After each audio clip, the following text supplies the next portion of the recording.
గంగాదేవి వెళ్లిపోయాక శాంతనుడు ఇంకో స్త్రీకి తన మనసులో చోటు ఇవ్వలేదు. తర్వాత హస్తినాపురంని చాలా బాగా పరిపాలించాడు. ఆ రాజ్యంలో ఉండే ప్రజలు ఒక ధర్మదేవుడు ఎలా పరిపాలిస్తాడో అలా పరిపాలించాడు అని చెప్పుకునేవారు. ఒకరోజు శాంతనుడు గంగానది దగ్గరికి వెళతాడు. అక్కడ ఉండి ఆ నదిని చూస్తూ ఉంటాడు. ఆ నది చాలా వేగంగా ప్రవహిస్తుంది. కాసేపటికి ఆ నది చాలా నెమ్మదిగా ప్రవాహం అవ్వడం మొదలు అయ్యింది. ఇది గమనించిన రాజు అప్పుడు అక్కడ ఏం జరుగుతోందో అని ఆశ్చర్యంగా చూస్తాడు.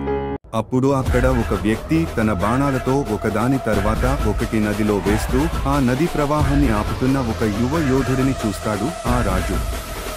అప్పుడే ఆ నదిలో నుంచి గంగాదేవి బయటికి వచ్చి ఇలా చెప్తుంది, ఇతనే మనకు పుట్టిన బిడ్డ. ఇతను చాలా శక్తివంతుడు మరియు బలశాలి. వశిష్ఠవర్యులు దగ్గర, శుక్రాచార్యులు దగ్గర, దేవగురువులు దగ్గర, అలాగే పరశురాముడు దగ్గర అన్ని రకాల విద్యలు నేర్చుకున్నాడు. తని పేరు దేవవ్రత అని చెప్పి గంగాదేవి అక్కడి నుండి వెళ్లిపోయింది. అతన్ని చూసి శాంతనుడు చాలా ఆనందంగా హస్తినాపురంకి తీసుకుని వెళ్లి పట్టాభిషేకం చేస్తాడు.